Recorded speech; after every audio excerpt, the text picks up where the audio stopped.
మధ్యాహ్న భోజన కార్మికుల సమస్యల పరిష్కారానికి ఈ నెల 17న కలెక్టర్ కార్యాలయం ముందు జరిగే ధర్నాను విజయవంతం చేయాలని సిఐటియు రాష్ట్ర ఉపాధ్యక్షుడు తుమ్మల వీరారెడ్డి పిలుపునిచ్చారు.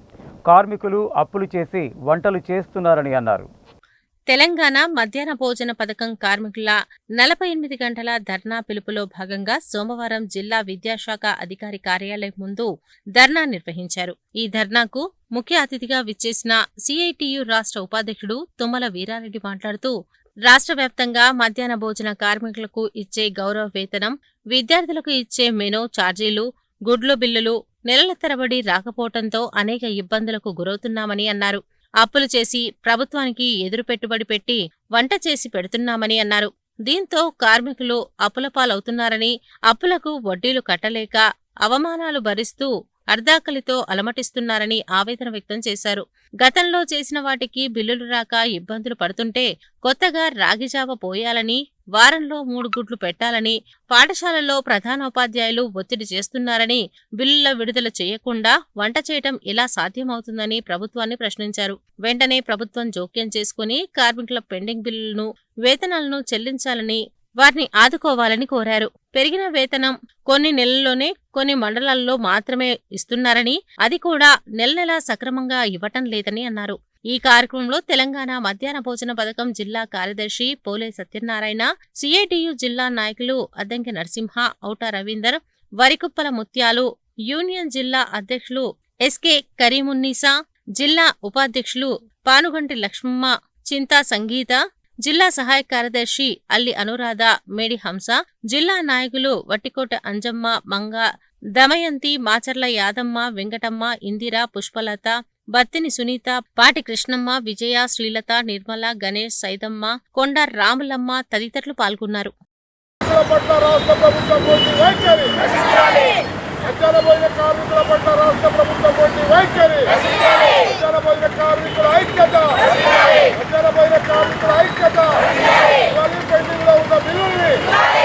తెలంగాణ మధ్యాహ్న భోజన కార్మికుల సమస్యలపైన ఈరోజు డిఓ కార్యాలయం ముందు ధర్నా నిర్వహించడం జరుగుతుంది. ముఖ్యంగా ఈరోజు రాష్ట్ర వ్యాప్తంగా మధ్యాహ్న భోజన కార్మికులు సమస్యలతో ఈరోజు సతమతమవుతున్నారు. అక్కడ అనేక మంది ఇబ్బందులు, రాజకీయ కక్షలు వ్యక్తిగతంగా ఇబ్బంది పెడుతున్నటువంటి సందర్భాలు ఆ దృష్టికి వచ్చాయి. ఈరోజు రాష్ట్రంలో పౌష్టికాహారం అందించడానికి ప్రభుత్వం ఏదైతే మెను ఛార్జీలు పెంచాల్సిందో, ఈరోజు మధ్యాహ్న భోజన కార్మికులు గత 6-7 నెలల నుంచి పెండింగ్ బిల్లులు ఉన్నాయి, బడ్జెట్ విడుదల కాలేదు. ఈరోజు మధ్యాహ్న భోజన కార్మికులు వేలాది రూపాయలు తీసుకొని అప్పులు తెచ్చి ఈరోజు సావుకారు దగ్గర సరుకులు తీసుకొచ్చి ఉద్దరవ తెచ్చి ఈరోజు విద్యార్థులకు పౌష్టికాహారం అందిస్తున్నారు. మరి వాళ్ళకి సేవలు కొనసాగిస్తున్నారు. మరి ఈ నేపథ్యంలో బడ్జెట్ విడుదల చేసి మధ్యాహ్న భోజన కార్మికుల్ని ఆదుకోవాల్సిన అవసరం ఉంది. మనందరికీ తెలుసు, ఈరోజు పెరుగుతున్న ధరలు విపరీతంగా పెరుగుతున్నాయి. సామాన్యుడే కొనుగోలు చేయలేనటువంటి పరిస్థితుల్లో మధ్యాహ్న భోజన కార్మికులు ఈరోజు అంత పేదవాళ్ళు, బీసీలు, దళితులు, గిరిజన మహిళలుగా ఉన్నారు. వాళ్ళు అప్పులు తీసుకొచ్చి ఈరోజు వడ్డీలు కట్టలేనటువంటి పరిస్థితి వచ్చింది. 6-7 మాసాలైనా వాళ్ళ గిట్టుబాటు కానటువంటి పరిస్థితి వచ్చింది. ప్రభుత్వం సకాలంలో బడ్జెట్ ఇవ్వకపోవడం వల్ల ఈరోజు మరి మధ్యాహ్న భోజన కార్మికులు రోడ్డు మీదకి రావాల్సిన దుస్థితి ఈ ప్రభుత్వం కారణం. ఈరోజు మేము అడుగుతున్నాం, ఈరోజు గుడ్డు వారానికి 3 సార్లు గుడ్డు పెట్టమన్నారు. గుడ్డు మెను ఛార్జీలు పెంచమండి. ఈరోజు 5 రూపాయలు 6 రూపాయల దాకా గుడ్డు ధర కాస్ట్ అయింది. ఈరోజు ఆ గిట్టుబాటు కావటం లేదు. ఈరోజు ఏదైతే ఇట్లాంటివన్నీ కూడా నిత్యావసర వస్తువుల సరుకులు కావచ్చు, గుడ్లు కావచ్చు, కుళ్ళిపోయినవి పెడుతున్నారో మధ్యాహ్న భోజన కార్మికులే విద్యార్థుల అస్వస్థతకు లేదా ఆరోగ్యాలు దెబ్బతినడానికి మధ్యాహ్న భోజన కార్మికులు అంటున్నారు. మధ్యాహ్న భోజన కార్మికులు కాదు, ఎవరైతే గుడ్డు ఇస్తున్నారో, ఎవరైతే కూరగాయలు సప్లైలు చేస్తున్నారో, ఎవరైతే బియ్యం సప్లై చేస్తున్నారో ఈ ప్రభుత్వ పరంగా ఉన్న కాంట్రాక్టర్లు ఈరోజు స్కూళ్ళకి ఇస్తున్నటువంటి నాణ్యత లేని ఫుడ్ ఇస్తున్నారు, ఆహార ధాన్యాలు ఇస్తున్నారు. కాబట్టి వాళ్ళ మీద చర్యలు తీసుకోండి. మా యూనియన్ ద్వారా ఈ ప్రభుత్వం మీద వాళ్ళ మీద చర్యలు తీసుకొని మేము డిమాండ్ చేస్తున్నాం. వాళ్ళకి పిఎఫ్, ఈఎస్ఐ, బీమా సౌకర్యం, డ్రెస్ కోడ్, పాత్రలు ఇవన్నీ కూడా ప్రభుత్వ పరంగా సప్లై చేయాల్సిన అవసరం ఉంది. వాటి పట్ల కూడా నిర్లక్ష్యం ఉంది. ఈ అన్నిటినీ సాధించడానికి కోసం తెలంగాణ మధ్యాహ్న భోజన కార్మికుల సంఘం సిఐటి ద్వారా రాష్ట్ర వ్యాప్తంగా 48 గంటల ధర్నా జరుగుతుంది. ఈరోజు డిఓ ఆఫీసు ఉంది, రేపు కలెక్టర్ దగ్గర ఉంది.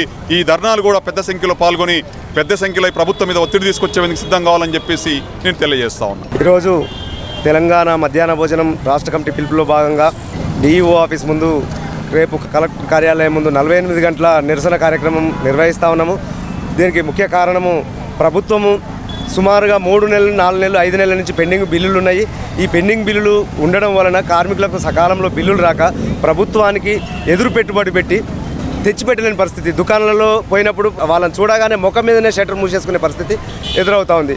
అనేక అవమానాలకు గురవుతూ ఉన్నారు. ప్రభుత్వం అడుగుతూ ఉంటే తాత్సారం చేస్తున్నారు తప్ప బిల్లులు మాత్రం ఇవ్వట్లేరు. ఒకవేళ అడిగితే మీ చేతనైతే చేయండి, లేకపోతే బంద్ చేసి వెళ్ళిపోండి అంతే అని చెప్పేసి నిర్మోహమాటంగా బెదిరిస్తూ ఉన్నారు తప్ప బిల్లులు ఇస్తాము అని చెప్పేసి అనట్లేరు. ఇప్పుడు ఈరోజు చూసినట్లయితే నిత్యావసర ధరల వస్తువులు విపరీతంగా పెరుగుతూ ఉన్నాయి. గుడ్డు ధర మార్కెట్లో 7 రూపాయలు ఉంది. ప్రభుత్వం ఇచ్చేది 5 రూపాయలు. ఒక్కొక్క కార్మికుడి పైన 3 గుడ్లు, వారంలో 3 గుడ్లు పెట్టాలి. ఈ 3 గుడ్ల పేరు మీద 6 రూపాయలు అదనపు భారం పడతా ఉంది. మరి ఎక్కడి నుంచి తెచ్చిపెట్టాలి? వాళ్ళకి మెనూ ఛార్జ్ ఇచ్చేది 5 రూపాయలు. ఈ 5 రూపాయలలో గుడ్లు ఎక్కడి నుంచి తెచ్చిపెట్టాలి? కూరగాయల ఎక్కడి నుంచి తెచ్చిపెట్టాలి? కూరగాయల రేట్లు విపరీతంగా ఉన్నాయి కాబట్టి ప్రభుత్వం ఆలోచన చేయాలి. ఒక్కొక్క విద్యార్థికి 25 రూపాయల చొప్పున స్లాబ్ రేట్ పెంచాలని చెప్పేసి నేను డిమాండ్ చేస్తూ ఉన్నాము. అట్లాగే ఎన్నికలకు ముందు కాంగ్రెస్ అధికారంలోకి వస్తే తమ మేనిఫెస్టోలో పెట్టుకున్నారు, మధ్యాహ్న భోజన కార్మికులకు 10,000 రూపాయల వేతనం అమలు చేస్తామని చెప్పేసి చెప్పారు. దాన్ని వెంటనే అమలు చేయాలని చెప్పేసి నేను సందర్భంగా ప్రభుత్వాన్ని డిమాండ్ చేస్తా ఉన్నాము. లేని పక్షంలో రాబోయే రోజులలో ఇంకా పోరాటం ఉధృతం చేస్తామని చెప్పేసి తెలియజేస్తా ఉన్నాను. మధ్యాహ్నం భోజనం డబ్బులు నెలకు వేస్తానని హామీ ఇచ్చారు ముఖ్యమంత్రి గారు. 10,000 రూపాయలు మా గవర్నమెంట్ రాగానే 10,000 రూపాయలు మధ్యాహ్న భోజన కార్మికులకు ఇస్తామని హామీ ఇచ్చారు. అందువల్ల మేము కూడా చాలా సంతోషించి ఈ ప్రభుత్వం రావాలనే ఉద్దేశంతో చాలామంది కూడా ట్రై చేసిర్రు. కానీ ప్రభుత్వం రాగానే మళ్ళీ మేము సమ్మె చేస్తే బాగుంటుందని మేము సంవత్సరం వెయిట్ చేసినాం. అయినా కూడా మాకు ఏమీ చూపించట్లేదు. గుడ్డు 5 రూపాయలు, ప్రభుత్వం 5 రూపాయలు ఇస్తుంది. మాకు 7 రూపాయలు పెట్టి మేము గుడ్లు తెచ్చిపెట్టాలి. ఏ స్కూల్లో హెడ్ మాస్టర్లు చాలా టైట్ చేస్తారు. వంట ఎప్పుడు చూడు వంట మంచిగా చేస్తలేరు. గుడ్లు పెట్టండి, జావ ఏమంటారు? జావకు మాకు ఏమైనా ఉపయోగం ఉందా? ఏ ఉపయోగం లేదు. గుడ్లు మాకు చాలా ఇబ్బందికరంగా ఉంది. గుడ్ల బిల్లు ఇంతవరకు ఇప్పుడు 3 నెలల సంది గుడ్ల బిల్లే వస్తలేదు. మాకు జీతాలు వస్తలేవు. చాలా ఇబ్బందికరంగా ఉంది. మాకు వెంటనే ఎలక్షన్లలో ఇచ్చిన హామీని 10,000 రూపాయలు మనం పెంచామని మేము ట్రై చేస్తున్నాం.